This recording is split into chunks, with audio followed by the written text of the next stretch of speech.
जिंदगी में क्या होगा, हर वक्त क्यों सोचे कि बुरा होगा, बढ़ते रहे मंजिलों की ओर हम, कुछ भी ना मिला तो क्या, तजुर्बा तो नया होगा। जी हाँ दोस्तों, मैं हूँ उमेश कुमार और आप देख रहे हैं टैलेंट एकेडमी क्लासेस। स्टूडेंट्स, आज के सेशन में हम कक्षा 12 के मैथमेटिक्स से बहुत ही इम्पोर्टेंट टॉपिक की चर्चा करने जा रहे हैं, जो कि है इन्वर्स मैट्रिक्स, व्युत्क्रम या प्रतिलोम आव्यूह। जैसा कि स्टूडेंट्स ये शारीरिक चैप्टर का हम लोग अध्ययन कर रहे हैं, यहाँ पे व्युत्क्रम आव्यूह निकालना सीखेंगे शारीरिक का यूज करके। एक तरह से एप्लीकेशन ऑफ डिटर्मिनेंट हम लोग पढ़ रहे हैं, ठीक है। शारीरिक का यूज करके किसी आव्यूह का व्युत्क्रम आव्यूह निकालना। तो स्टूडेंट, शुरुआत करते हैं आज की सेशन की। जैसा कि स्टूडेंट हमने पिछले लेक्चर में देखा था कि जो एडजॉइंट मैट्रिक्स होता है, आपने देखा था कि सहगुणज आव्यूह हमने निकालना सीखा था। एडजॉइंट मैट्रिक्स निकालना हम लोग सीखे थे, ठीक है। एडजॉइंट मैट्रिक्स निकालना मतलब ए डी जे, ए का एडजॉइंट मैट्रिक्स निकालना, ये निकालना सीखे थे। और इससे संबंधित हमने वहाँ पे एक प्रमेय आपको बताया था और उसके साथ साथ एक उप प्रमेय बताया था। तो इसको हम लोग ऑलरेडी पढ़ चुके हैं पिछले लेक्चर में। इससे संबंधित एक प्रमेय था जो कि यहाँ पे लिखा है कि यदि ए कोई वर्ग आव्यूह है, ठीक है, तो A into adjoint of A equal to adjoint of A into A equal to determinant of A into identity matrix. ये ऊपर में ये एक थ्योरम है एडजॉइंट मैट्रिक्स पर, ठीक है। तो स्टूडेंट्स, इसको आपको जानना इसलिए ज़रूरी है क्योंकि इसी से संबंधित है व्युत्क्रम आव्यूह निकालने की जो विधि है। क्लियर है।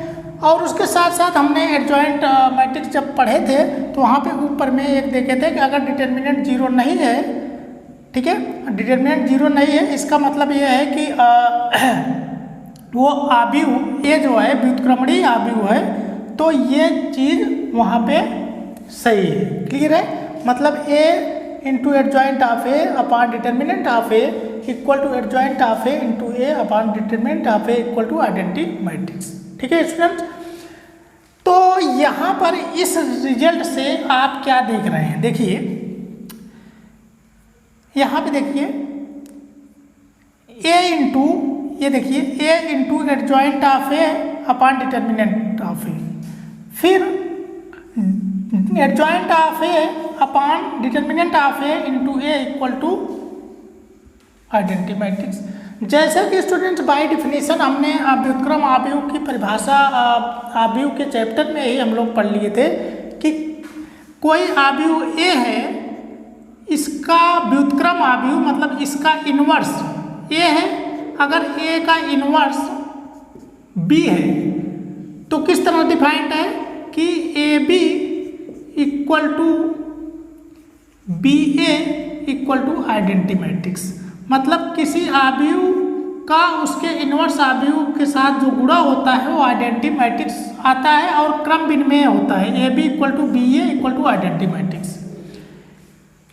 किसी व्युत्क्रमणीय आव्यूह का जो व्युत्क्रम होता है वह उस आव्यूह के साथ कॉम्पिटेटिव होता है, मतलब क्रम विनिमेय होता है और गुणा करने पर आइडेंटिटी मैट्रिक्स हमको मिलता है। ये नियम है। अगर a into B equal to B into A है और दोनों का मल्टीप्लिकेशन आइडेंटिटी मैट्रिक्स है, तो बी को a का व्युत्क्रम कहेंगे और a को b का व्युत्क्रम कहेंगे, a को b का व्युत्क्रम कहेंगे और b को a का व्युत्क्रम कहेंगे। तो students, a into B equal to B into A equal to identity, ये डिफिनीशन है व्युत्क्रम आव्यूह को, जैसा कि ये हम लोग पढ़ चुके हैं। कहने का मतलब कोई आव्यूह ए है, उसका व्युत्क्रम आव्यूह अगर बी है तो A into B equal to B into A बराबर आइडेंटिटी होना चाहिए। तो स्टूडेंट्स, इस डिफिनीशन को यहाँ पे थोड़ा से देखिए। ए है ए इंटू मान लीजिए ये पूरा ये आपका है बी। फिर यहाँ पे देखिए यही चीज़ जो बी है यहाँ पे लिख दिया गया, यहाँ पे ए लिख दिया गया। यहाँ पे क्या है, A into B equal to B into A बराबर आइडेंटिटी। देखिए पूरा डिफिनीशन फुलफिल हो रहा है कि नहीं हो रहा है, हो रहा है ना। तो इसलिए स्टूडेंट्स किसी वर्ग आव्यूह का, किसी व्युत्क्रमणीय आव्यूह ए का अगर हमें इन्वर्स आव्यूह निकालना है तो उसके लिए ये ए का इन्वर्स आव्यूह यही बी है। क्यों? क्योंकि ये इसका इन्वर्स आव्यूह ये होगा, इसका इन्वर्स आव्यूह ये होगा, तभी आइडेंटिटी आ रहा है। क्लियर है ना। तो ए का जो इन्वर्स आव्यूह है, मतलब ए का जो इन्वर्स आव्यूह है ये हो गया adjoint of A upon determinant of A. Clear है। तो कहने का मतलब हम लोग किसी व्युत्क्रमणीय आव्यूह का इन्वर्स आव्यूह निकाल सकते हैं। किस फार्मूले से? इस फार्मूले से। कैसे निकालेंगे? कोई वर्ग आव्यूह ए दिया है आपका, व्युत्क्रमणीय आव्यूह है ये, अगर दिया है तो उसका एडजॉइंट निकालिए, फिर उसके डिटर्मिनेंट से भाग दे दीजिए तो आपका व्युत्क्रम आव्यूह उसका मिल जाएगा, ए का व्युत्क्रम आव्यूह मिल जाएगा। कहने का मतलब अगर ए कोई व्युत्क्रमणीय आव्यूह है तो ए इनवर्स आपको निकालना है, तो A inverse equal to adjoint of A upon determinant of A.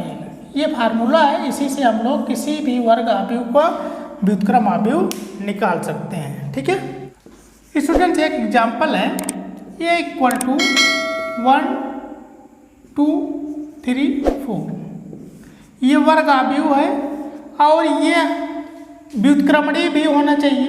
तो व्युत्क्रमणीय होगा कि नहीं होगा इसको चेक करने के लिए आपको डिटर्मिनेंट ऑफ ए निकालना पड़ेगा। डिटर्मिनेंट ऑफ ए के हो गया -2, 4 × 4, 4 - 6 -2, तो ये 0 नहीं है, इसलिए क्या है, व्युत्क्रमणीय है। तो किसी व्युत्क्रमणीय आव्यूह का व्युत्क्रम आव्यूह आपको निकालना है। ठीक है, तो हमें निकालना है ए इनवर्स। क्या निकालना है? ए इनवर्स क्या होगा? चलिए इसको सॉल्व किया जाए। देखिए जैसा कि हम लोग जानते हैं, क्या जानते हैं बताइए, फार्मूला क्या होता है व्युत्क्रम आव्यूह निकालने का? A inverse equal to adjoint of A upon determinant of A. Determinant of A तो आपने निकाल लिया है, एडजॉइंट ऑफ ए निकालना है। क्लियर है। चलिए अब मान लीजिए इसका एडजॉइंट क्या आएगा। सबसे पहले कोफैक्टर मैट्रिक्स निकालते हैं, तो ए का सगुणनखंड आव्यूह, गुणनखंड सगुणनखंड आव्यूह निकालिए आप। ठीक है, थोड़ा जल्दी करना है इसको निकालने में क्योंकि आप ऑलरेडी इसको जानते हो। तो सगुणनखंड आव्यूह जब निकालते हैं आप, तो इसको मान लीजिए कि हम बी लिख दे रहे हैं, तो क्या हो जाएगा, इसका सगुणनखंड आव्यूह 4 हो गया, इसका सगुणनखंड, और इसका क्या हो जाएगा -3, इसका क्या हो जाएगा -2, और इसका सगुणनखंड क्या हो जाएगा, ये छूटेगा 1, ये हुआ। चलिए अब इसका बी ट्रांसपोज एडजॉइंट ऑफ ए निकालना है।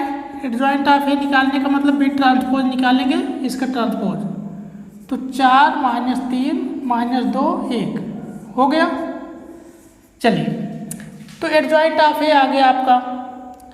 अब क्या हो जाएगा, अब हमें निकालना है A inverse. A inverse equal to adjoint of A इतना है और आपका ये -1/2, ये देखिए -2 यहाँ ऊपर रहेगा और ऊपर एडजॉइंट ऑफ ए 4 -2 -3 1। क्लियर है। चलिए अब यहाँ पे देखेंगे आप, चाहे तो आप इसको -1/2 4 -2 -3 1 लिख दीजिए, या आप फिर अंदर गुणा करके लिख सकते हैं। तो हो गया आपका 4 में -1/2 से गुणा होगा तो -2 हो गया। इसमें जब गुणा करेंगे तो माइनस प्लस हो गया, 1 हो गया। फिर इसमें गुणा करेंगे तो 3/- 2 हो गया, फिर -1/2 से 1 में गुणा करेंगे तो -1/2। तो स्टूडेंट्स ये आपका आ गया ए इनवर्स। कहने का मतलब ए का जो इनवर्स अभी होगा ये होगा। एक एग्जाम्पल हम दे रहे हैं, इसको आप लोग सॉल्व करिएगा। स्टूडेंट्स एक एग्जाम्पल है, ए इक्वल टू इतना।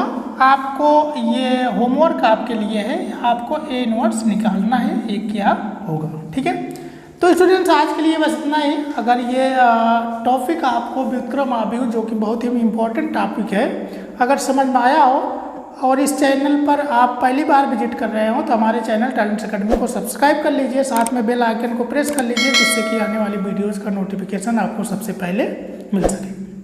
सो गाइस आज के लिए बस इतना ही। Thank you so much.